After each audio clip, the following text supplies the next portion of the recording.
I can't even afford to pee in a place like this.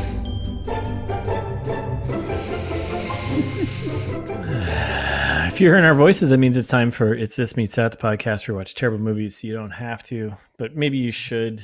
I'm Russ. I'm Jared. So last week we kicked things off with the trailer trash for the 2005 Hilary Duff rom-com, The Perfect Man. Yep. If you missed the trailer trash, you don't know what this movie's about. Jared, do you want to just fill everyone in? What are we doing again? Sure. So it's The Perfect Man from 2005, not to be confused with The Perfect Man. A lonely mother begins receiving romantic emails from a secret admirer, unaware that this perfect man is really a creation of her daughter who's trying to cheer her up. Still a lot of problems. Yeah, still a lot of problems with that. That's called catfishing. Yep.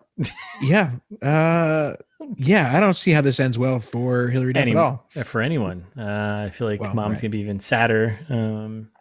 Yeah. Oh, definitely. Yeah. Who can she trust now?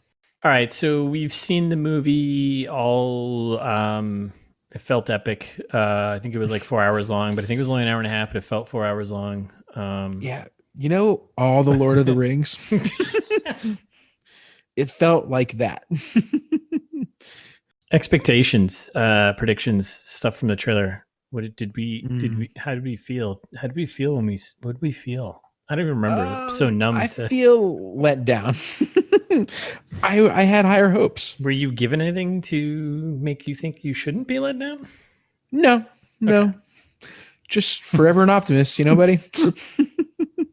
Until episode 2 comes around where you're, not. Yeah, I'm sure I'll hate this in, I don't know, 5-10 minutes. But yeah, I think we're gonna hate this one pretty quickly. So let's get into quick info about it. So it's directed by Mark Rossman.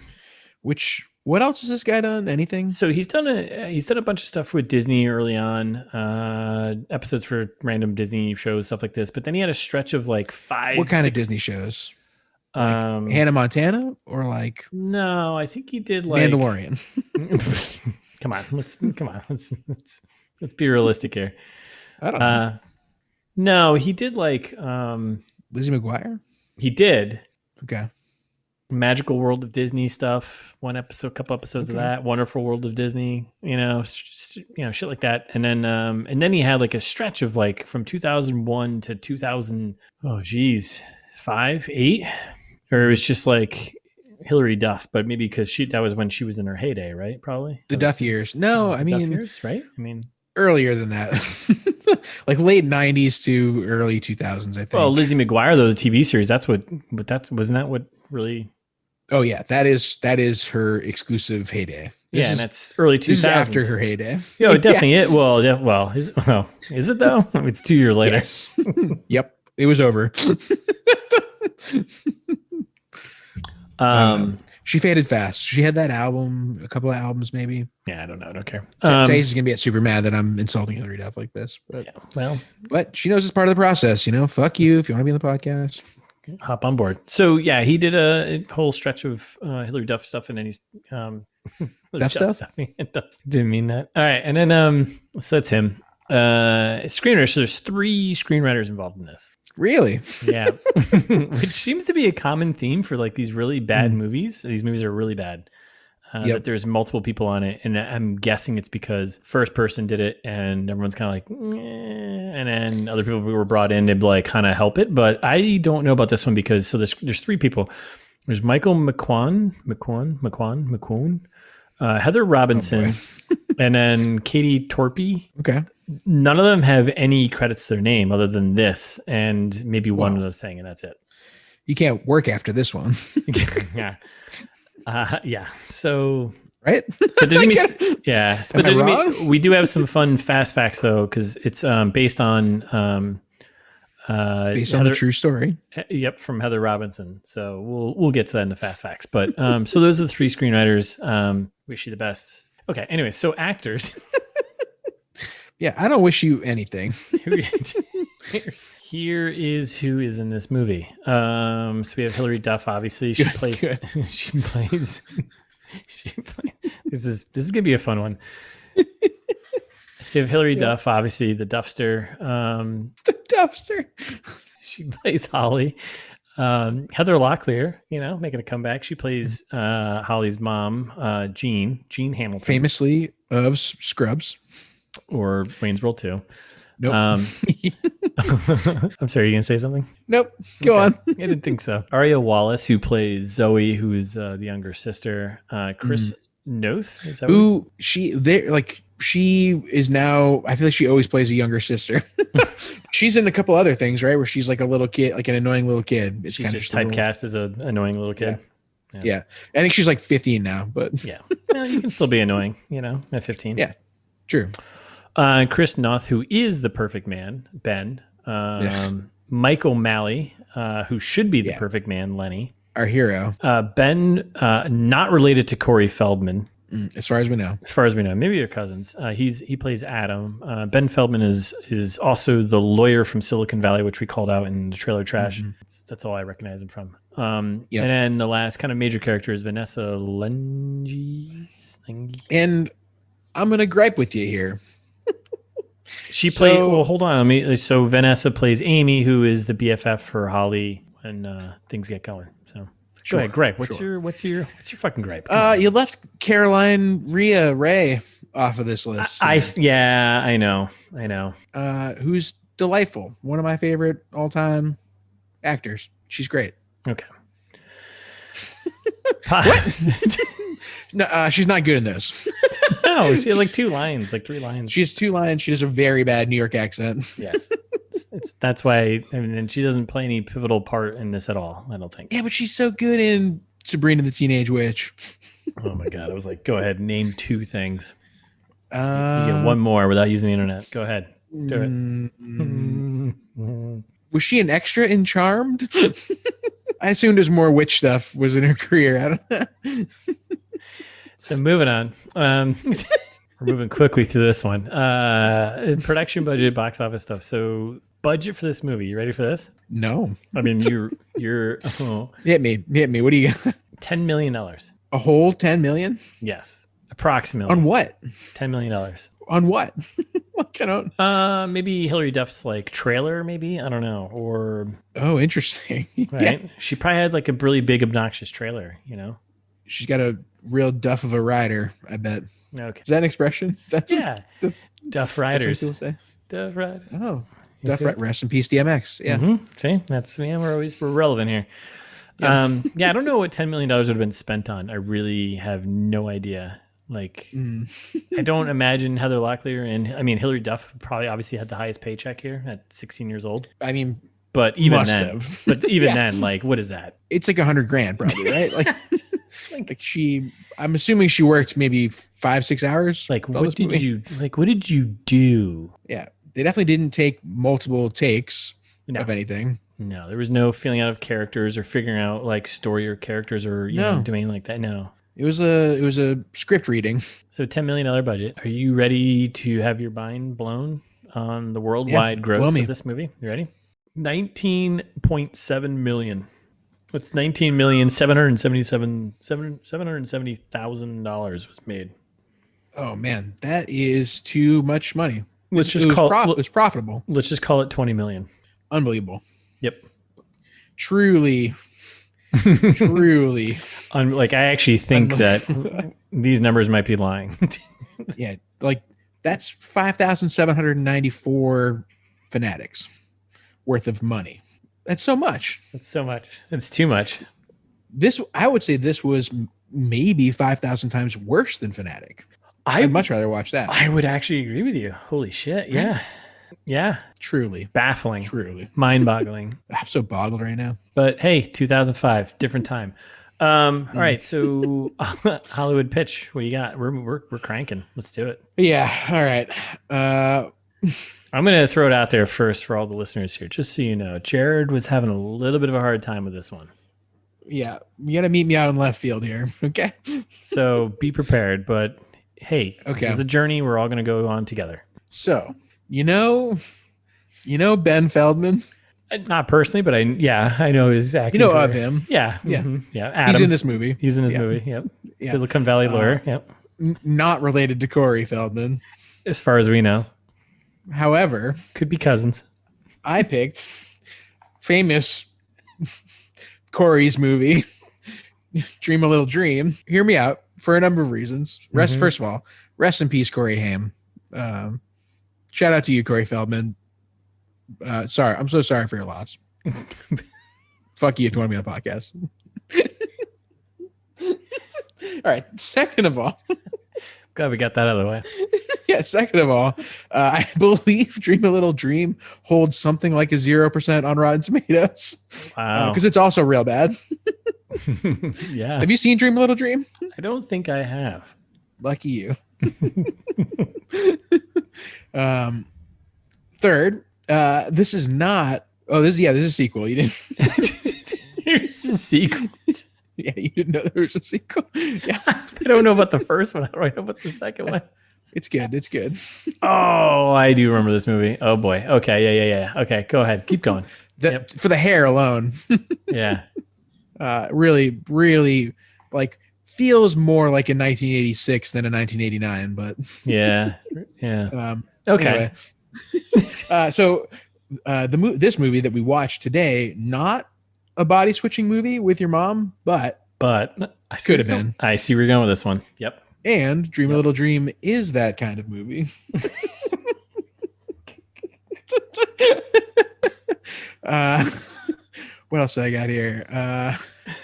Meats. Corey Haim. I'm sorry. You're still going with Dream a Little Dream. Gotcha. Yeah. Oh, yeah. No, died an untimely death, just like Hilary Duff's career. Yeah. Anyway. Okay. So Dream a Little Dream meets Looney Tunes back in action. Famous Heather Locklear movie. Right. Yeah. As we all know. Right. Now, for a number of reasons. Mm-hmm. One. Mm-hmm. It's a Heather Locklear movie, so yep, yep, there's that.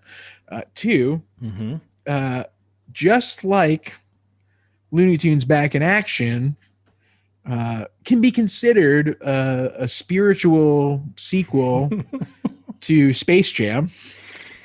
Mm-hmm. Can we all agree on that? Yeah, yep. All of us being you and I. Yeah, sure. Okay. Yeah. This movie, The Perfect Man, to me, is a spiritual sequel to Cadet Kelly. So they're basically spiritual sequel to other unrelated movies. I don't know if you're familiar with Cadet Kelly, one of Hilary Duff's best movies. No, I'm not familiar.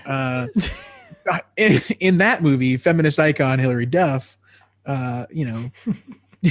makes an impact by being a woman at military school, whereas in this movie, it feels like it's got a lot of like real anti-feminist vibes. Yep. So again, spiritual sequel, not as good, like Looney Tunes Back in Action and Space Jam.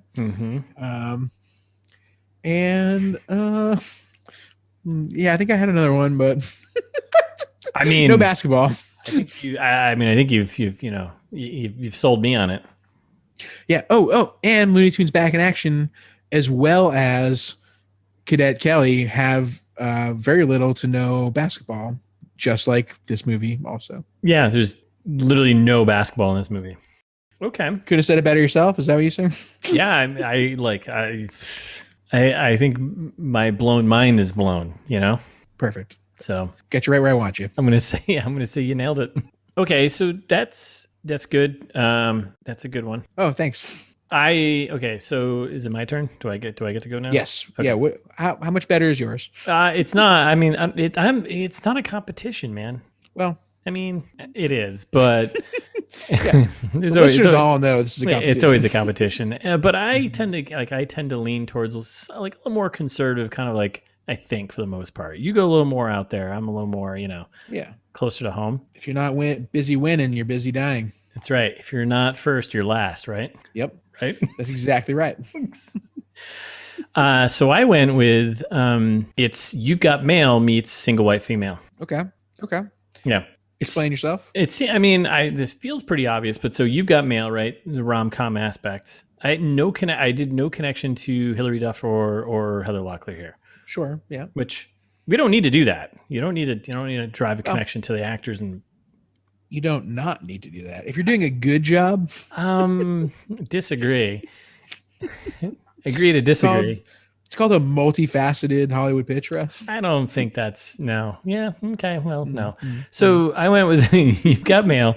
We got the rom-com aspect. Based. It's got the email based. It's got the early versions of email, kind of email based, Sure. right?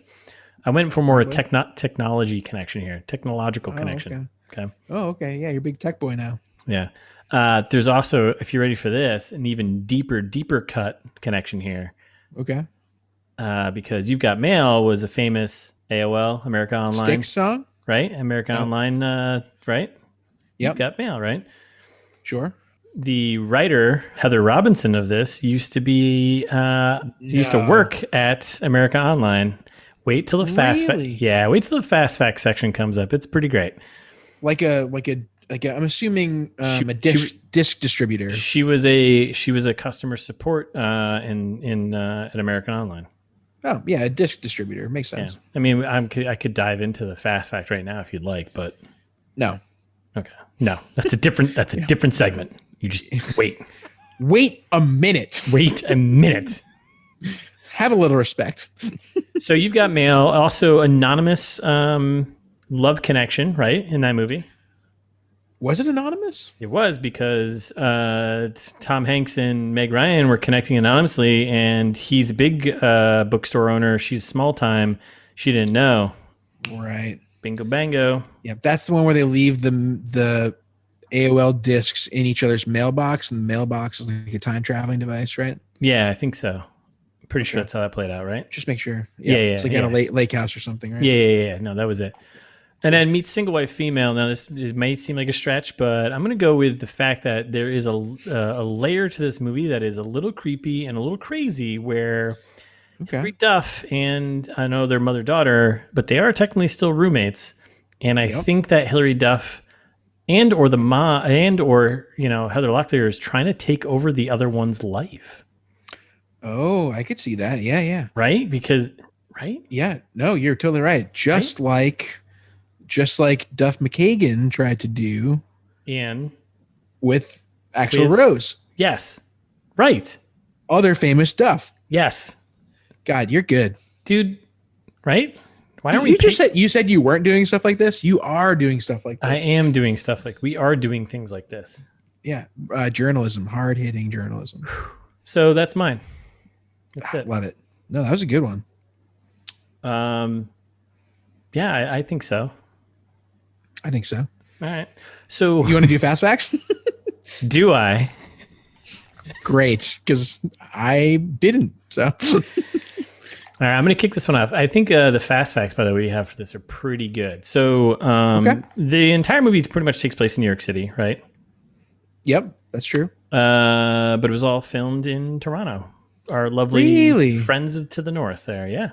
Okay, so other rom-com that's been filmed in Toronto, Little Italy.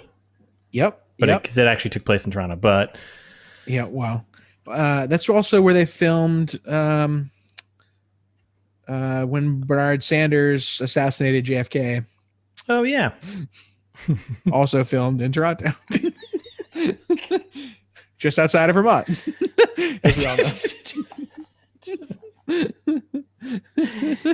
So yeah, Toronto looks generic enough that it can be any city, American city, apparently. It can be any city in North America, sure. Any city in North America. Great city. Anyways, next fast fact. Yep. Have you been to Toronto? It's a great city. Yeah, I love Toronto. Yeah, love Toronto, yeah. Hockey Hall of Fame. Come on. CN Tower. Greatest of all the Hall of Fames. Throwing it out there. It's a top Hall of Fame for sure. Yeah, I mean, baseball's pretty good. Anyway. There's a Hard Rock Cafe. There's the tower. Yeah, I still there. Okay. Very clean subway. Yeah, actually very clean city in general. I can go on and on. Yeah, we definitely could. Fuck you, Toronto. But if you want to be in the podcast. Yeah, I think we said that in Little Italy too. Yeah, we definitely did. Yeah, all of Toronto. Fuck you. So next fast fact. The lead singer, so there's a scene in this movie where Heather Locklear goes on a date to a Styx tribute band concert. Correct. Right? The lead singer of the Styx tribute band was actually Styx lead singer until 1999, Dennis DeYoung. Johnny Sticks himself. That's it. Yeah, 1962, 99. That makes sense. That's a good fact. That's a great one, right? I feel good about that one. I'm going to keep ripping these. I actually feel bad about that one because it means he's got nothing else to do except for being a Hilary Duff movie. Sorry, go ahead. But hey, you know. Yeah, on to the next one. Hopefully it's more of an upper than a... So there's a portion of this where they're using instant messenger, right? Yep, that's true. And the instant messenger they were using is, and this is for all of our, instant messenger nerds out there, was MSN Messenger 6.5. Thanks, buddy. No problem. Yeah, go to the next one. Okay. Now moving on to more creepy fast facts. Ben, good. Ready for this one? Please. Ben Feldman was 24 at the time of this, the filming of this movie. That makes sense to me. Yep. Hilary Duff was 16.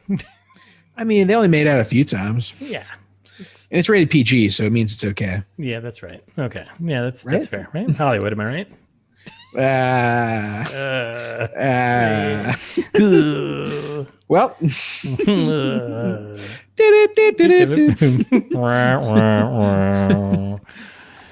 Yeah. So anyway, great. That's cool. Yeah. Stupid Ben Feldman. Yeah. Come on, man. Yeah, go be in a movie with Corey Feldman. I'd watch that. We got two more to go. So Jean Hamilton, who is Heather Locklear, the mom, she answers. So this is pretty specific. So she's big into crossword puzzles in the movie, right? And this is kind of like it's whatever. It's a thing. Mm-hmm. She answers. So quirky. Yeah, it's one. Yeah, you do crossword puzzles? What? So she answers Badger to a clue in a New York Times crossword puzzle. Yep, I remember that. Okay. Are you ready for this one? It's highly unlikely that she was correctly answering a clue, as the last time Badger appeared as an answer in a New York Times crossword puzzle was October 6, 1997. You're shitting me. I remember that puzzle like it's like back of my hand. And I remember answering Badger for what are the things that annoy you? And I was like, Badgers.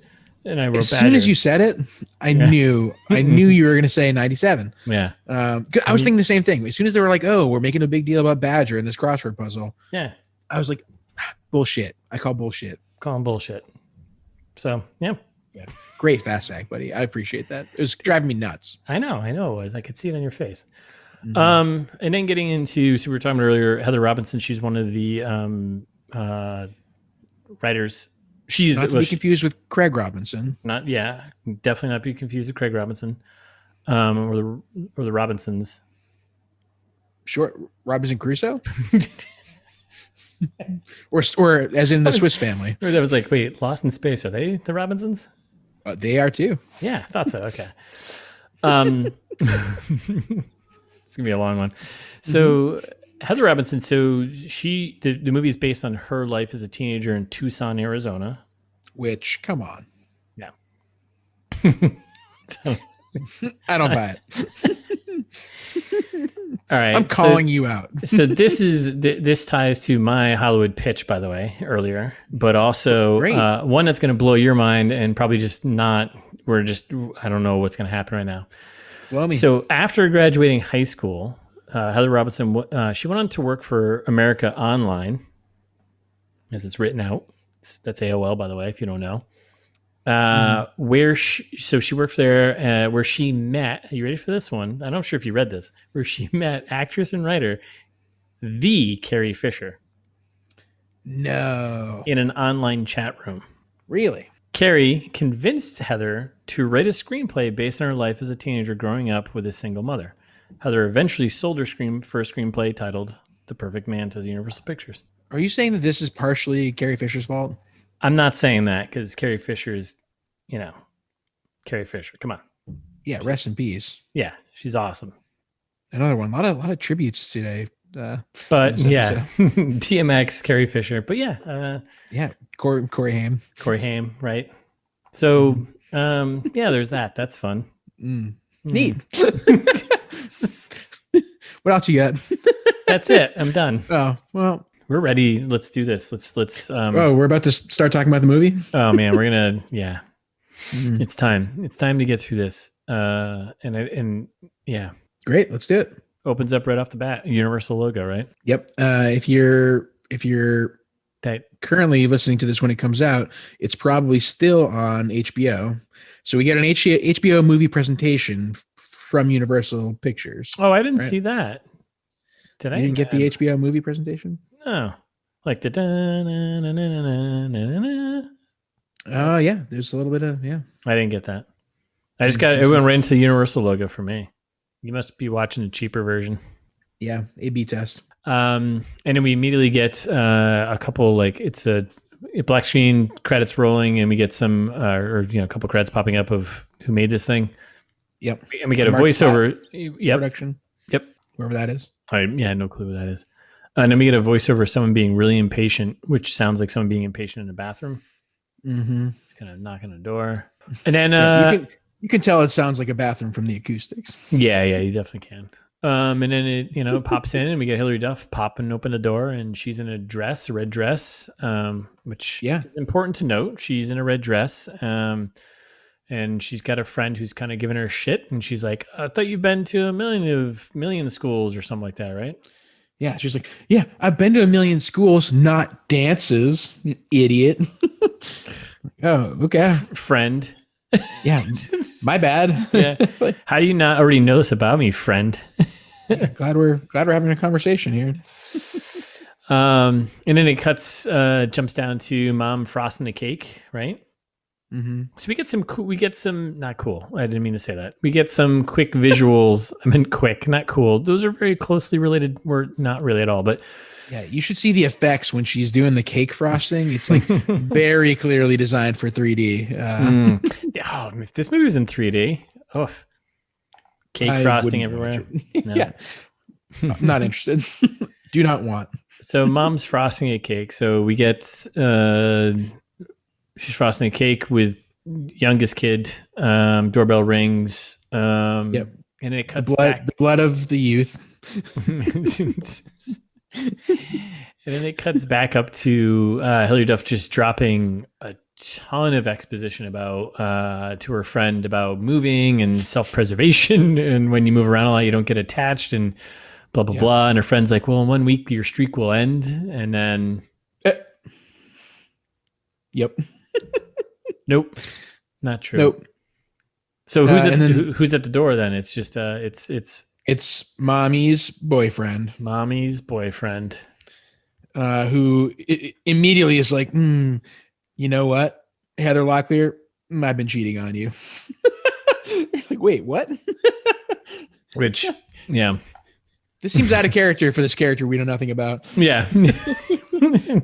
But I would assume. Yeah. And then he gets cake in the face because the cake that she was making, I think, was for whatever. It doesn't matter. And more importantly, now we're less than 3 minutes in. I've already said the phrase, "It doesn't matter." So that's a sign. Yeah, it's a good sign. And speaking of things that don't matter and are wildly unrealistic, so she throws a cake in that guy's face and then goes, "We're moving." Yeah. Like, wait, what? So she tossed the cake in his face, and then that's it. This is like the whole thing. Like, has nothing bad ever happened to you, or do you just move constantly? Because like this seems like a relatively minor incident. Yeah, I mean, it did seem to immediately ridiculous. Like, okay, so we're moving. You've broken up with someone. Like, how long were you dating?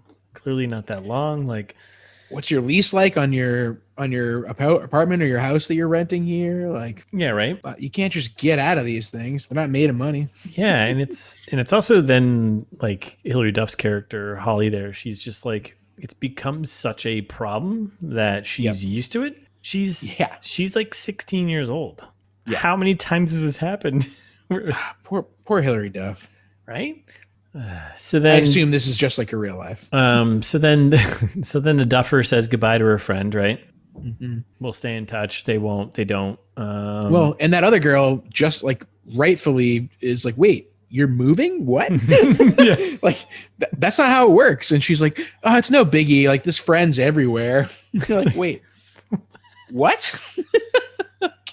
This is pretty messed up. Yeah. You should see someone about this. Guess see you later. And then so Duff's character, she's got the dress, she repacks it up and hangs it up, and it's like, okay, I guess we'll see that dress maybe another day when we settle. Yeah, I'm sure that'll be coming back to haunt us. Oh my God. How many minutes are we in? We're in 3 minutes. Okay, so then Hilary Duff and Mom have a quick chat. Yep, we're up and leaving. Wah, wah. And then next day, road trip, right? Starting off on another big adventure, which is my mother's word for running away, because this is her. So this is when we get our U-Haul ad, right? Like really good. Solid. Some solid product placement in here. I think I grabbed a few too, but yeah, this is solid U-Haul, you know? Yeah. And we get introduced to Holly's, Hilary Duff's blog, Girl on the Move. Which, yeah. At first I was like, she starts doing a voiceover, and I was like, oh wait. And then I didn't hear, I don't know did she actually say it was for, okay. I think I missed it. I was like, wait, who's she talking to right now? And I think I just missed her saying this, but I caught it. Very heavy handed said. Yeah. Okay. Oh, right. For my blog, Girl on the Move. Oh, God damn it. All right. So I wasn't listening at that moment. Yep. That's fine. Yep. So then she's like bragging about, they're like driving across the country here. They drive through. Yeah. I feel like Heather Locklear's character is the kind of person who's, going to a restaurant, accidentally tipping the waiter, 16% instead of 20%, and is like, well, we're moving. Gotta go. I can't show my face in this town again. And we out.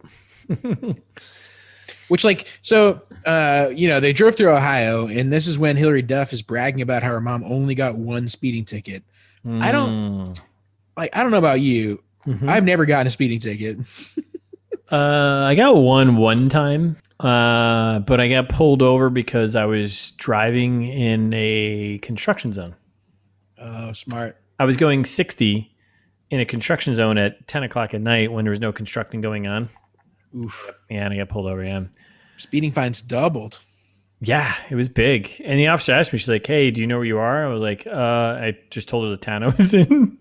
And the comment was, do you know that you've been pulled over in a construction zone? But it's like, I even said, I was like, yeah, we're on, there's been construction going on this road. It's 95 in Connecticut. There's been construction going on this for like the last 35 years. So why are you bothering me? Do you know where we are?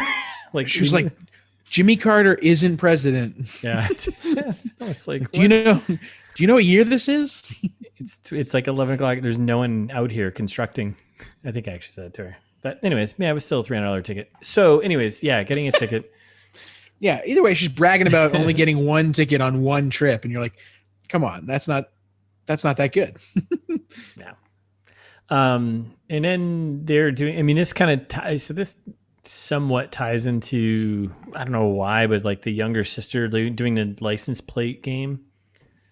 Yeah. It was like a whole spelling bee thing, which I didn't quite figure this out until the very end when she was actually in a spelling bee. Yeah. It was just like, whatever. It's not great. It means nothing. And then we've got Hilary Duff talks about how you have to put seeing the New York skyline must be on your list of things to do before you die, which like, I don't know, man, for a 16-year-old kid, like she's thinking a lot about dying. Yeah. Cry for help. Yeah. Seriously. Anyway, so now we're in a new home, and in Brooklyn, 2005. Less gentrified in 2005. A little bit. Not sure why that's important, Jared. Because they pull up at this new like house apartment thing, and this is like a $5,000 a month apartment. Today or then? Anytime. I don't know. It's New York. It's always expensive. So it's like a 3-bedroom apartment in Brooklyn. Yeah, it's a pretty sick place. Yeah. So what's your point? It's expensive. I don't know. I'm just saying they can't afford that. How do you know? She's selling a lot of cakes. Maybe she sold a lot of cakes.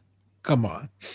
Yeah, I know. I agree. It's kind of ridiculous. Come on. So the Duffmeister is still doing voiceovers. She's still doing voiceovers. We got a little unpacking montage going on, but yeah, I agree. In Brooklyn, this apartment's pretty sick. Right, and she's complaining about it. She's in like a real big duff huff about it. Won't be the last time we see that. She's like, like I hate moving so much. This new place is terrible. And you're in a fancy apartment in Brooklyn where you're not paying any bills. Like, kid, like, grow up. Yeah, I feel like where they moved from was probably wherever they were. Well, they were obviously across, like they drove through Ohio, so like it was at least on the other side of Ohio, which there's nothing good there. There's nothing good there. There's nothing good. No, I mean, no, yeah, there's nothing good there. Come on. No, I mean, we've got a couple of listeners in Oklahoma. How is it out there? Be honest. Seriously, like, come on. Like, we're not talking New York City here. We're not. Where you have to see the skyline before you die. I mean, come on. Mm-hmm. Anyway, so still in a new home. Now it's nighttime. Mom and the youngest kid are hanging on the fire escape, and then we get a little pan over to the Duffster. She's still doing voiceover, and this is when I was like, because I missed the whole Girl on the Move, journal thing she's doing. So now she's like doing blogging, journaling. Yeah, keep reading my online journal for more days in the life of teenage gypsy, which offensive, first of all. Like, come on. The other thing is, I was like, oh, so she's doing this blog thing, but it never comes back in the movie, does it? Oh, it comes back often. It comes back 100 times, Russ. Did you watch the movie? No, but no. I mean, it comes back, but it doesn't come back in any. Does it come back in any way that like constantly? Does it? Yes. Half this movie is the blog. I don't think that's true. And then it ends with the blog. I mean, no, but what I'm saying, like she. Okay, sure. It cuts back to her writing on the blog and like telling, basically giving her an opportunity to voice over to the audience what she's feeling, what's happening. Right. But the actual blog itself, like I was like, oh, cool. There's going to be a blog. She's basically writing out her life. Someone's going to find it and then some action's going to happen. That's what I'm getting at. Oh, no. It's for us. It's not as like a vehicle for the audience to be cued into like what the fuck's going on. But like, I was like, oh, maybe this is going to come up later on where like, a boy or someone else or mom's gonna find it and it's gonna like create something. That's no. It's just exposition. Do you have anything else in that whole thing? Because I'm ready to jump we're jumping to school, so I don't know if you're. Yeah, I guess that. I'm sorry, listener. We haven't even gotten out of the credits yet because this is when we get directed by Mike Rossman or whatever his name is. Unbelievable. This is just now ending the credits. Yeah. So anyway, let's keep moving forward. One step at a time, but let's move quickly. So we're at new day, new school, and then the Duffster's getting some looks. She's clearly the new girl, because everyone knows everyone. So which is weird because it seems like a very large school. You can tell it's New York because there's rap music. Oh yeah, that was. Yes, New York. Yes, New York. Rap music. Quite. Mm-hmm. Yes. And then the second clue is Vanessa Lengy's ruthless Brooklyn accent, where she's like, "Hey, how much does kicks cost you?" Like, I think that's more Australian. Excuse me? What? That's Australian. How much your kicks cost you down under? Oh, you talking about your kicks cost, yeah? Yeah. You put those kicks on a barbie. Foster's. Those aren't boots. These are boots. Oh boy. Yeah. Sorry again, listeners. We have no listeners south of the equator, so I think we're good. That's not true. No, do we? Oh shit. Yeah, we got South America listeners. Oh fuck. Well, they're not going to worry about that. Yeah, that's true. So her accent is borderline Australian, New Zealand, Long Island. Yeah.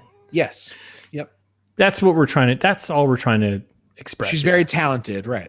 Yes, the talent is it's all there. So imagine being able to do that many accents at the same time. Yes, and do it better than we did. We're just trying to highlight the skill. Incredible. That's all we're trying to do. So they have a boot off, and she said she paid $50 for hers. Duff is like, $0. I stole him out of a trash can, pretty much. And I was like, okay, it's fine. Weird. And then yeah, weird flex, but sure. yeah, and now they're best friends. Yeah. How did we meet? Is that how we did? Were you like, hey man, yeah, I was like, hey, where'd you get that shirt? And you're like, paid for it, $25. And I was like, same one. No, I think it was like paid $0. I pulled out a trash can. And you're like, right. Are you homeless? And I was like, I think I might be. Sometimes. Some days, I don't know. I'm not sure. Do you want to be friends?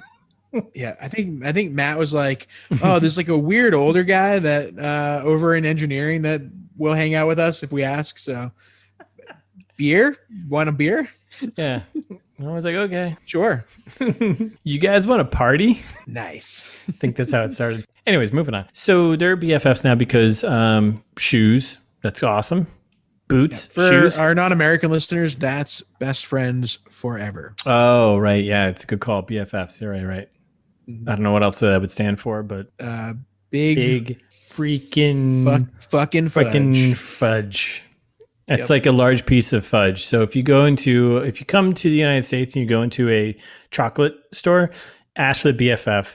And if they're confused, just be like, hey, I want the big fucking fudge. Right. If you're not familiar with what fudge is, not our problem. Yeah. So now we go back to the mom at the bakery, right? Yeah. This is where we get Caroline Rhea. Yeah. Send us an email. Tell us how to pronounce your name. Yeah. That never works. Yeah. But yeah, so now we're at the bakery. We meet Caroline. And she's also doing a really bad New York accent. She is. Because no one in this movie can do a New York accent. Yeah. If you can't do it, don't do it. Just speak. There's plenty of people in New York with neutral accents. Yeah, it's totally fine. You don't have to do this. Yes. Being local doesn't mean you have an accent. Like you what are you talking? Hey, I'm walking here. Give me some of that coffee. Keep going. No, this is good. This is good stuff. Keep going. Albany, Rochester. We do get a JETS. So they're in the bakery, and we get the mom getting Heather Locklear getting a tour of from her new coworker. Brett. We meet the other coworker. She fits in right away because she can solve flower problems. Yep. And then we're on back to the school. Yep. Well, there was like a weird skinny joke in there at the bakery of like, you never eat the cakes, huh? And yeah. Yeah, that was definitely, that's right. The new friend says to Heather Locklear because it's Heather Locklear, right? Yeah, which I guess means something. Yeah, you don't eat the cakes. I hate this movie. Yep, and we're like 10 minutes into it. So we jump back. Damn it. Yeah, this is gonna be a long one. It's gonna be a painful one, I think. This is even more reason why we should shit on it harder. So we go back to the school. And by the way, like the scenes don't really. So in most movies, you get scenes that kind of like get some air to breathe, moments to happen. Development of characters, and you get some conflict between characters. And you understand who they are, and you get a little bit of breathing room. This movie does not do that. This movie is like just like there's so much content that you have to fit in. Hey, I get it. I understand, but you can't cut this stuff. It just goes so quickly from like and school. Shitty Linus means nothing, and next thing, and nothing happens, and next thing, and nothing happens. And like there's just, and then all of a sudden you're like, wait, it's a duct tape together nothingness. It's called an experience, Russ. I know you're not a filmmaker. When you're writing a screenplay, you want to mash as many things in as you possibly can, right? Okay. All right, so we're back at school, and then Duff Monster here. Yeah, Duff Monster. She meets her crush, right? Flirting with this guy hard, right? The lawyer from Silicon Valley who's 24 and she's still 16. So she just stole his seat. I'm just going to keep referencing that because it's fucking ridiculous. No, it's very Matt Gaetz. It's very ridiculous. Yeah. So she's just in classroom. She's new girl. She's sitting in a chair, and the lawyer from Silicon Valley pops up, and he's just like, "Hey, this is my seat." She's like, "Whatever." She's like, "Sit on me." You won't. Okay, that's not what happens. But he's like, "That's my seat," and they have a common interest. They don't like to sit up front. Mm-hmm. But who did? Allegedly. And like, who actually, I like sitting up front. Did you? I sat in the back. Yeah. I used to sit in the back, and then me and my buddy would push our other friend in his chair, like push him like out into the middle of the aisle. Oh yeah, no, I used to sit in the front and get extra credit points. So we get some flirting between Adam and Holly Duff, the Duffer, and we learn he's draws weird comics. Yeah, we learn he's an artist. He's like, yeah, I'm on my second high school in terms of like the time around, like, because he's, I think, like 8 years old, and he's on a second or third high school experience at this point. And then we jump back to the bakery, which I don't think is really a bakery. It's more like a grocery store, because they have like, it's important. Actually, it's important to note that she is working at like a grocery bakery shop, because she scales up later on. So it is important actually to note that, right? She scales up? Yeah, at the very end, she's working at some fancy fucking bakery cake shop, right? So it is kind of important to note that. Great, because it's to show that she's yeah.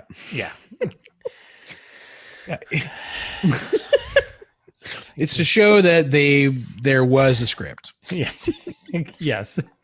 Yeah. They were like, guys, we have to get from point A to point B somehow. Yeah, and then this is the beginning of I think awkwardness. So back at the grocery store, bakery, whatever, right?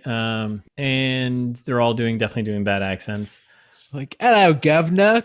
How about a bread rule? Classic New York accent. And then this is when we meet Mike O'Malley, right? Yep, Lenny Horton. Oh, Lenny. That's right. Yeah, that's his name. Yeah, his character's name is Lenny. So, and he does a great classic pickup line. Yep, something about, are you in pain?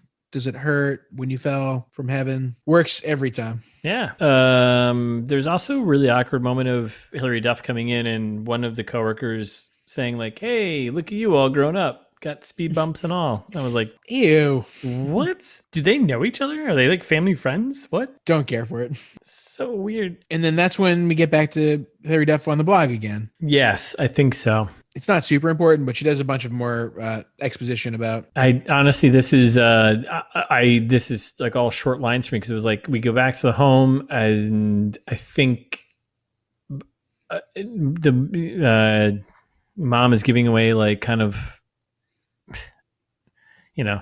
emotional moments of like, I've got to find someone or else life's going to end. And it's kind of just, that's it. And I was like, how do I reach these kids? Yeah. And I was like, I just don't know what's happening. So what's, and then do we end up at the PTA meeting now from the trailer? Or do you have, I mean, kind of, yeah, I guess so. Which I didn't understand. I understood even less in the movie than I did in the trailer. Yeah. Like, so this is straight from the trailer pretty much, but obviously a little more extended, but yeah. Like, why are they going to this meeting? I don't understand. I don't know. It's a PTA meeting. Is like, do students come to PTA meetings? No. And then they're like, oh, now I'm going to introduce you to the head of guidance counseling. And everyone's like giving you a standing ovation. You're like, wait. I was like, what? Why? When I was like, oh, maybe the guidance counselor is going to be the perfect man, or maybe he's going to be. It was like so set up as like this big moment. It's like, what? Yeah, I don't know. And the whole moment means nothing other than Hilary Duff being super embarrassed by her mom being like, right. Have things for single hot moms and shit like this. She didn't say that. Yeah, she's making like googly eyes at the guy who's 10 years older than her. Yeah. Yep. Silicon Valley lawyer. It's not cool. Nothing's cool here. And it doesn't make any sense. It's just to embarrass Hilary Duff, I guess, a little bit. Yeah. And then everyone in this movie. It doesn't do anything, right? There's nothing, right? No, there's no consequences. No. Nothing other than re-explaining that Heather Locklear, the mom, is single. Right. Looking to mingle. Yeah, and then like this is when we get more bad accents, because no one in this movie can do a New York accent. With the guy being like, he says there are no stupid questions, but he says like there are no stupid questions. You're like, there are no stupid questions. And then straight from the trailer, right? We get the whole scene of like her being like single, mingle, blah, blah, and then being like, I need to meet a good man. And the crowd like erupts in laughter. And it's just like, and I'm like, you get like your token guy who's like, in that case, where do I sign up? And you're like, ew. Come on, man. Creep. Yeah, get out of here. Why would you say that? Gross. And then we go back home again. Everything in this movie is so choppy. Like, yeah. And we're back home. And then we have a mom Duff argument. Yeah. Like, did it ever occur to you that meeting wasn't about the needs of the single parents? Like, did it ever occur to you that it was about the kids? Yeah. And her mom's like, no, honestly, no. Yeah. No. It's a PTA meeting. It's about the parents.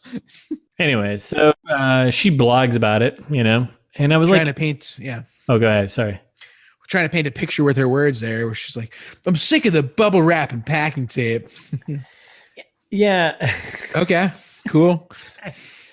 And like at this point, I was like, all right, when is this blog going to come back and like haunt her? Like this thing's got to come back. Now. Like, something's right now. Does it? It's happening right. No. This is it. Oh, this is it. Yeah, just for exposition. Oh, okay, right. All right, we've covered that before. So then we're back at school. All I had here was I think the Silicon Valley lawyer just eats a donut and he said something that comes back later. Nobody even remembers what happened yesterday, and she's like, "Oh, really? Great!" Like that is literally the scene, right? Yeah. That's it. Yeah, I mean the Krispy Kreme bit. So like, it's another one where they do like a product placement, which comes back later, but yeah, right, heavy-handed, like not foreshadowing because it's not foreshadowing. They're just like, oh yeah, remember we said Krispy Kreme earlier? We're gonna say it again later. Yeah. Okay. Cool. Glad you spent 2 seconds on that scene for that. Yeah, glad this has a good impact on the story. And then we got to walk and talk. Mm-hmm. Now I think we're still in the same day. I think school's over, so it's her. I thought this was months. No, that it felt like months watching this. Yeah. And so we have the Duffer and her friend, and Duffer's just kind of rambling on to her friend about her mom, like being like, always. And pretty much just re-explaining to us like how shitty her mom is, and her mom's like really not like her mom's. Yeah, every time the perfect man doesn't arrive in 2 weeks, like my mom just picks up and we move. Like and then she ends up falling with some guy who's not even good enough to mop the floors. Which, whoa, Hilary Duff. Let's relax for a second, Duffer Nutter. Yeah, like, let's pedal back on your 2005 attitude there. Yeah, have a little respect for the people who mop your floors. Like you'd be in a bad place without them. Yeah, they could be anyone. Could be me. It could be me. I am Spartacus. That's what we're just saying. And then we jump to we're in a restaurant. Yep, and this is when she can't even afford to pee in a place like this. She's like, oh. Classy, Hilary Duff. So then we meet the perfect man. Right. The owner of Fancy Restaurant, the River Bistro. Annoying friend's uncle. Yep. Who's like, oh, my uncle's the owner. Yeah. How did you get that accent? He's your uncle? How is this? How are you guys all related? What? Excuse me? He doesn't have this accent at all. I'm like, what? Where did you come from? Yeah. And then she's like, he knows females. He knows more about females than I know about females. I'm like, oh, no female worked on the script for this, did they? There were 2 out of 3. So yeah, disagree. Yeah. And then the uncle sits down, talks to him, and just kind of rambles about flowers and roses and orchids. And, he knows his shit, Well, flowers always work. And then Hilary Duff, feminist icon, goes, not if the guy's a loser. Okay. And this is when we get the floating on a cloud of infinite possibilities. So when did Hilary Duff get so stupid? Because now we go to the flower market and she's buying an orchid, spelling out the logic of everything that was just spelled out in the last scene. Like, This is so frustrating. Yeah. I do appreciate that shortly after she buys flowers, she goes home right? Gets a drink of water and like does her best Eric Cartman, like, ma'am, get the door. 'Cause it's the flower delivery, right? Right. But like her best Mrs. Cartman, she does not go get the door. No. And this whole sequence was really annoying. Yeah, it wasn't good. Sorry, I gotta lock my head into what's going on here. So they come to the scheme. She picks up the orchids. She drops the orchids off in like her own house, obviously, rings the buzzer. Mm-hmm. Mom doesn't come down. She comes upstairs. Mom doesn't come and get the buzzer. Mom's just sitting there on her crossword puzzle because that's important, right? It's symbolism. And I was like, oh, here's crazy hijinks about to start. And then Badger, I hardly know her. Right. And then Hilary Duff looks out the window and her friend just ditches her. Her friend was buzzing the door originally and just like leaves. And it's like, what? Yep. You guys have cell phones. Like you have T9 cell phones. Even though it's 2005, yeah. Yeah. So a friend runs off and then all of a sudden Hilary Duff spots some random old creepy looking dude stealing the flowers. Yeah. And this just made my brain melt. I was so angry. So then she runs down, chases this guy down, has this whole back and forth with this old guy, and it's just like, give me the, basically just like give me the fucking flowers, right? Like those are mine. Mm-hmm. And then, but no, I was gonna say, but she gets them back temporarily. She does. She gets them back temporarily. She brings them back, throws them back in front of in the doorstep, buzzes the door again, starts walking away. Guy comes back, tries to take the flowers again. I'm like, this is in poor taste. This is straight out of a Looney Tunes cartoon. So I will give you that. Your Hollywood. Yes, thank you. Famous spiritual sequel to Space Jam. Yeah. Yeah, no. Okay, I see. I think you nailed it more than you thought. So finally, the flowers get inside the house. Right. And Mom's like, "Oh, orchid, blah blah," and having a whole conversation with the flowers. Kind of weird pervert left these flowers for me. Reads the card and stuff like this. Which the card's weird. All of this is weird. Yeah. So Hilary Duff wrote the card, right? Yes. Fact. And she wrote, "How many women can look like a goddess in a baker uniform?" There's a lot to unpack in that sentence, I think. So I know. So she's reading the card, and then she's like, "Oh, how does this person even know my name?" And then Hilary Duff's filling in with a bunch of lies of like, "Well, maybe he saw you at your bakery, and you have a name tag." Blah blah. Okay, there's a name. Yep. And then she says, "How does he know where I live?" You know how? Google. Which, come on, that's not a good answer either. I don't know. I could Google you. I don't think I could find her address that easily. No, you probably couldn't. And then Hilary Duff threatens her little sister pretty harshly. Yeah, which the little sister is the smartest person here. She's like, "Oh, he probably followed you home. It's kind of scary, isn't it?" You're like, yes. Somebody listen to the little girl. Yes, someone has logic here. And Hilary Duff's like, no, it's romantic. Don't you get it? Mm-hmm. And then that's when the younger sister also asks, like, "Why are you wearing jeans under your robe?" And you're like, great question, Hilary Duff. Is that a comment on like why you're wearing jeans under your dress as well? I think so. Yeah. It's a little both. Mm-hmm. And then you're right. And then you get the, how would you like me to put bruises all over your body? Yeah. I was like, Jesus. Whoa. Hilary Duff, way to 0 to 100. And then we're back at school. And this is, so the next, I would say 3 or 4 scenes mean nothing, do nothing, and they happen really quickly. So I'm going to go through them. But I skipped them. So I can see what you did. So we're back at school, Duff and friend, literally nothing is said or happens that is important. Yeah. It's just a shot of them walking downstairs and nothing means anything. Nope. Then we cut back to the bakery. Mm-hmm. And then we get the bread baker guy just saying stupid shit, but it means nothing. Does nothing, I think. So we're cooking along. And then we're back at the school. And then... Is this when Mike O'Malley gets the piece of the Astro Crag or... No. Damn it. No. So we're back at the school. And then this is when the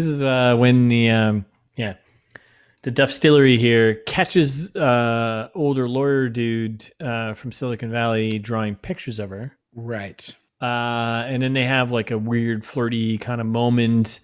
And he asks her out to a comic convention. Yeah, very lowly to ask. And she's like, not because and it's not because the comic convention isn't cool, but that's what he takes it as. But she's just saying like, I'm gonna probably move in a week, Right. I don't want to get hurt, Yeah.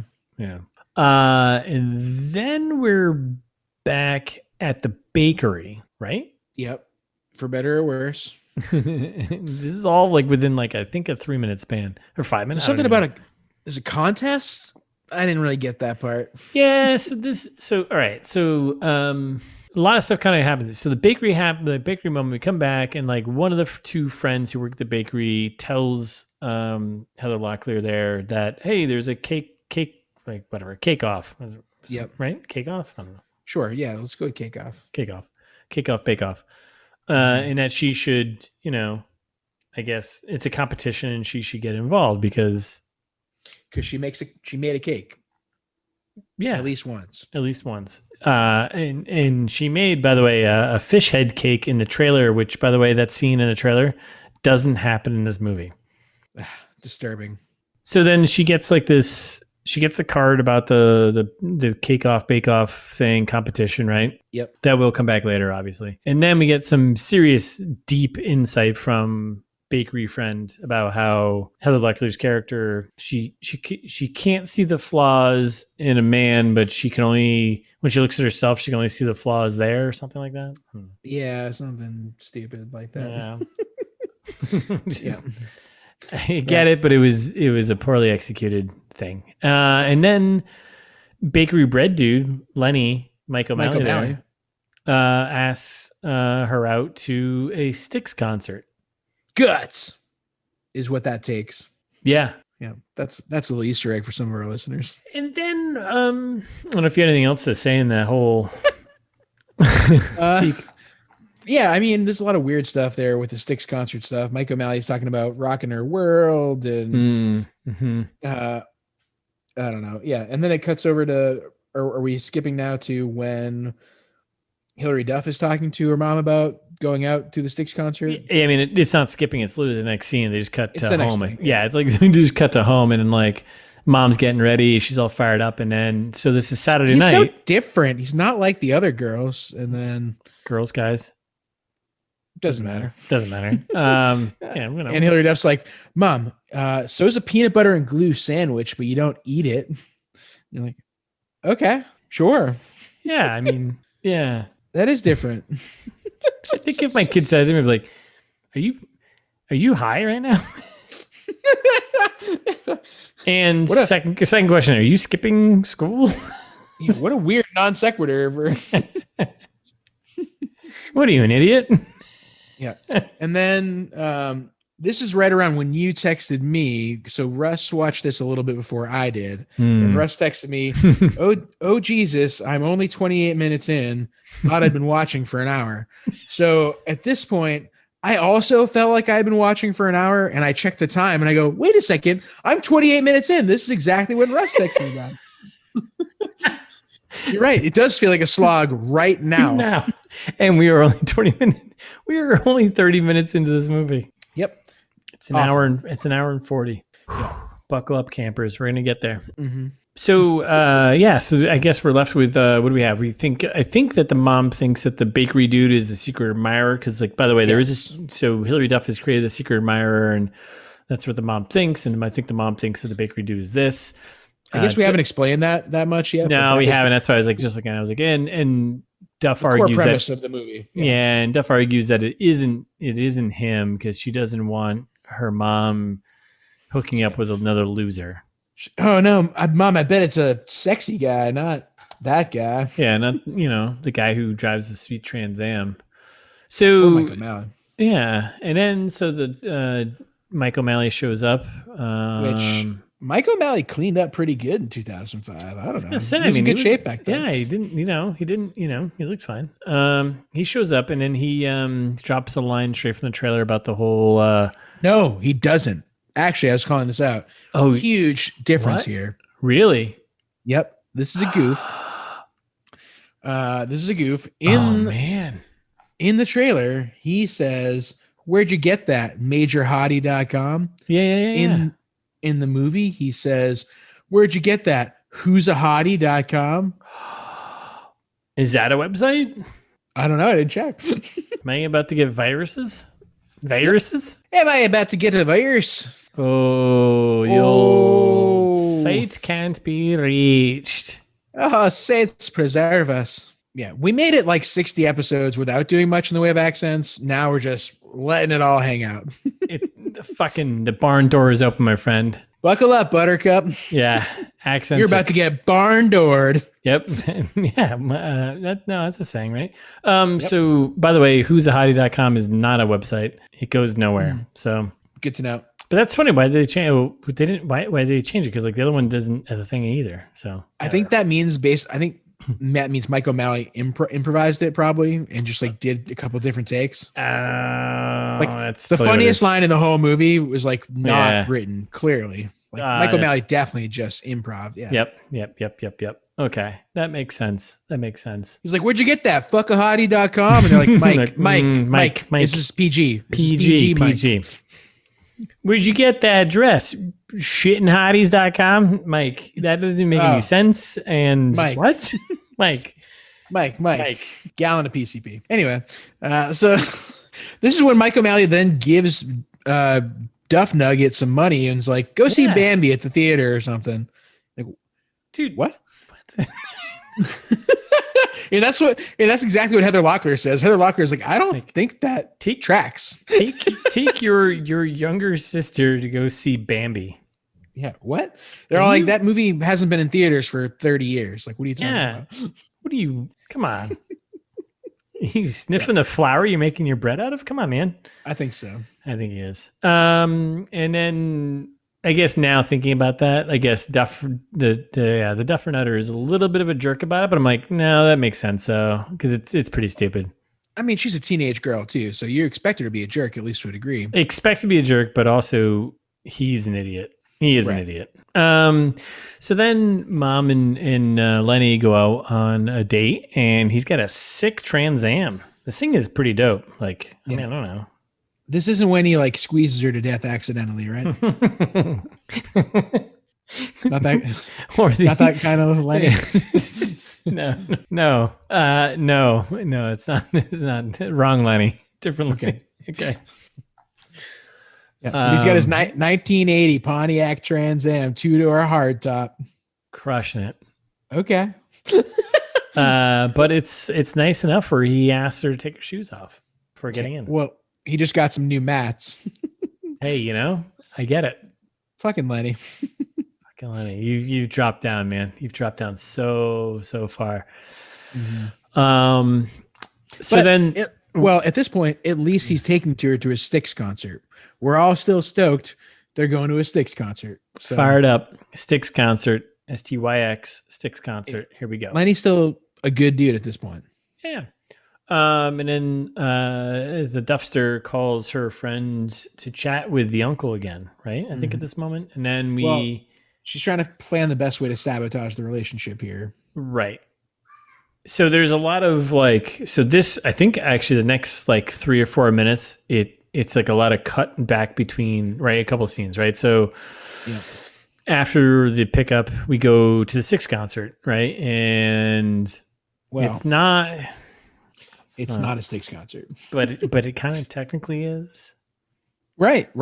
In real life, fast facts. If you guys were all listening, so takes her to Styx concert, but it's actually a tribute band for Styx. No, then we cut over to the restaurant. Right. Back to the restaurant. Yep. With the creepy old uncle. It's busy because it's Saturday night and it's River Restaurant. So, busy restaurant, and he runs it. He owns it, I guess. I assume. And then Duff and Friend are kind of harassing him for help about a follow up on a project for school. Yep. Which is due tomorrow. Right.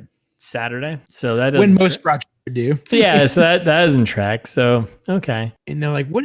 We need to know what the perfect man would do in this situation. He's like, well, what's more important than the perfect man besides perfect shoes? I was like, what is happening with the script? Who wrote this? And then there's a moment with the bartender. He steps in, Lance. We learn about Lance, the bartender. Yep, Lance Vance. And he backs up. He's like, "Hey, go. Have your conversation. I'll cover the bar." Yep. I don't know, and then I don't know. What else? What else happens here? They talk about Patsy Cline briefly. Yeah, that's right. Talking about guys who are afraid of crying, and then we cut to Mike O'Malley crying. Yeah, so that's right. This is still a back and forth cut between restaurant and the the Styx concert. Yep. We cut back to Mike O'Malley just crying his eyes out, and Heather Locklear being like, "This is weird. This isn't even Styx." Then we cut back to the restaurant, and we get the line from the trailer about how perfect guy could be anywhere in the world, but chooses to be by her side. Yeah. Lamb. So then we get a little bit of a curveball here. Right. This is when she gets bamboozled, right? Yeah. So we have this moment, right, where Hilary Duff's character is still not put together the fact that, like, she's getting advice from Uncle Ben here, who is the perfect man, but not putting together that he is the right? It's a whole thing. But then we get from left field, Amber, who comes in and talks about wedding and wedding dress and stuff like this to fool the audience to thinking that so Ben is taken, right? What great writing. So and then this is when Mom gets bamboozled, right? Yeah. So then we're back at home, right? Yeah. Well, Mike O'Malley's dropping her off after their date. Yes. So still Saturday night. And Mike O'Malley makes his move. Yep. Class one. Just lays one on Mom. Yep. Not even getting consent first. No, and this happens twice in this movie, by the way. That sounds right. 2005. And then different time. I don't know. And then that's kind of it. Then she goes in the house and Hilary Duff's like, his stupid car is louder than a jumbo jet. Okay, cool. And then Mom talks about, how you got to give Lenny a chance because he's the future. Yeah. And then there is I think you skipped over, but there's like a quick moment about, I literally wrote, I don't know what's happening right now. I think mom had a good time and then the Duffer is upset. And I was like, moving on. We're at school. Yep. And then this is when Hilary Duff gets the bright idea to she's like, what if I pretend to be the sexy perfect man in a letter to my mommy? Yeah. And she's coming up with this while they're discussing tangled web lies, whatever, right? Right. Exactly. And they're doing it back and forth between a teacher talking to Adam, right? About lies. And Adam's just giving the problem with the lie is that once you do one, you have to do another one to cover the other one, and you keep covering it. And as he's saying this, they're cutting to Hilary Duff being like, and then we can do this. And they cut back to him being like, well, you do another lie, you have to cover another lie. And they cut back to her, and she's basically scheming and lying and blah, blah, blah. And it's good filmmaking. I haven't seen anything like this ever. So since Inception. Weekend at Bernie's 2. Electric Boogaloo. Yeah, the longest weekend. So at this point, we're coming up to halfway point in the movie. So she's got this plan, and then she writes a letter to Mom and mails it, right? Yep. And at this point, I was like, I thought in the description this movie was talking about email. I was like, are they gonna? No, a real letter in real life. Yeah, so we're halfway through the movie. There's no email involved yet, so it's just been real, USPS postal service. Yeah, mail. Shout out to the postal service. Hey, doing the Lord's work. Keep doing what you're doing. And then we jump to the school cafeteria, and pretty much just all this whole scene is pretty much 24-year-old Silicon Valley lawyer actor Ben Feldman flirting with 16-year-olds Hilary Duff. Yep. And then I don't know, is there anything else you have to cover there? Anything good? No. Okay. Let's just keep going. You have so many notes, and I think you're just skipping because you're like, no, let's just get through this. Yeah, we're almost to halfway. we're so close to the ocean here. And then we come back to home. Mom gets a letter. Right. Mom's reading a letter. Or no, Hilary Duff reads a letter. And we forgot to mention, back at the restaurant, Ben, based on music tastes about Patsy Cline thing, right? We didn't talk about this. Well, you mentioned talked about it it for a second. Yeah, but we didn't mention the fact that he goes back to the CD Right. collection area where the music was playing in the restaurant, pulls the CD out from there and gives it to her and is like, just keep this, whatever, blah, blah. Hilary Duff's character writes a letter with the CD, mails it to her own mom. Right. Mom opens it up. Hilary Duff reads it. She plays the CD. She's like, I love this song. It's great. And then it's a really weird, everyone's breaking out into song and dance moment. Yep. This is the first time I figured out Hilary Duff's character had a name as this scene. Oh, Holly. Yeah. I was like, oh, Holly. Right. Gotcha. Yeah. There's not a lot of clear names on all the characters. Like they're there, here and there, but it's not very clear. Yeah. We also get like the youngest daughter here, some great acting from her. Yeah. She's the one who kicks off the dance party just out of nowhere. Right. Well, because right before that, she's like, I hope that we're going to be here in a couple months so that way I can enter this contest, like the spelling bee. I've never entered anything before. Oh, there it all is. Yeah. And then that's when it's really it's actually really her story because like her older sister and her mom are kind of jerks. Super jerks. They're both selfish jerks. And it's just like, yeah, how about the little one? Yeah, they deserve nothing. Yeah. And then they're picking on Mike O'Malley, saying that he's probably not a big Scrabble guy, which you don't know Mike O'Malley. Come on. Yeah. He knows how to spell bread. It's a good Scrabble word. Well, we don't know that for sure. 5 letters, couple vowels. That's a pretty good one. But then they do like some spinning arms thing, like they're doing a little disco dance. Don't care for it. Yeah, it's all a weird dancing moment, but it also feels like mother-daughter kind of moment. It's a show. Mom, loves her kids, which that's important. You should love your kids. Lamb. But with that, I think it's a good time for us. No time like the president. That's what they say. No time like dance party to end part 1. So I think we're going to do that right now because we need a breather. So thanks for listening, all of you. And we'll be back on Thursday with part 2 to wrap up. We promise. Yeah, we definitely promise to wrap up the Perfect Man in a package for you, and we'll hand deliver it. But in the meantime, you should not simply reasonable. In the meantime, you should subscribe to us wherever you listen to your podcasts. We don't say that enough, I don't think. No, same with the writing the reviews on Apple Podcasts there. If you listen to us there, or anywhere, that's a big one. Just write a review anywhere. It doesn't matter. Just throw, do it. Yeah, Live Journal. Yeah, wherever. You're still on that? Yeah. Yeah, just do it. But you can also follow us on Instagram. We're at It's This Meets That. And we're ITMT Pod on Twitter. Right. But you can also send us an email. I think we've said that a handful of times. Many times. But we can never say it enough. We'll read it on the air like we always do. Yeah. It's thismeetsthat@gmail.com. And you can find the rest of our episodes if you're not caught up. You're missing there's some funny in-jokes that we did that you really only get and appreciate if you're a long-time ITMT listener. So get caught up. Go back. Get caught up. Listen to the catalog. Yeah. Get caught up. We've got a lot of episodes. So do yourself a favor and get caught up. Go for a run. Go for, Yeah, that's healthy. Yeah. Be healthy and listen to this for mind health. Yeah. It's thismeetsthat.com. Ain't nothing to it but to do it.